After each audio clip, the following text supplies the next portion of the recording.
ஐயா கருணாநிதி அவரோட பிறந்த நாள் இன்னைக்கு. இந்த புனிதமான நாள்ல அவரை பற்றி பேசாம இருந்தா நல்லா இருக்காதுல்ல. கொஞ்சம் சாப்டர் புரட்டி பார்க்கலாமா? தான் வாழாம தன் நாட்டு மக்களை மட்டும் வாழ வச்ச தலைவர்களை பார்த்திருப்போம். ஆனா தன்னையும் தன் குடும்பத்தை மட்டும் வாழ வச்ச ஒரு தலைவரை பார்த்திருப்பீங்களா?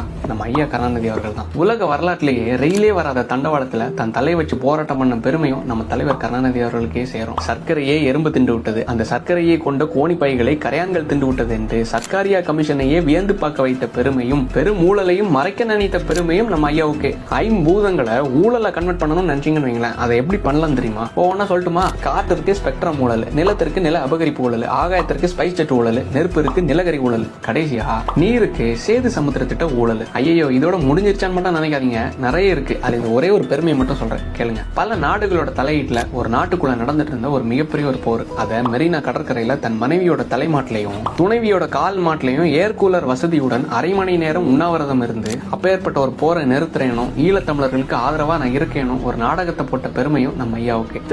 இத்தனை சாதனைகளுக்கு உரியவர் தான் நம்ம ஐயா கருணாநிதி அவர்கள். அவர் மறைந்த பின்னும் அவரோட புகழை நம் தமிழக மக்கள் இவ்வாறு பாடுகிறார்கள் அல்லவா? அப்பேற்பட்ட புகழுக்குரிய ஐயா கருணாநிதி அவர்களுடைய 102வது பிறந்தநாள் நாளான இன்னைக்கு ஒரு வாழ்த்து சொல்லலாமே.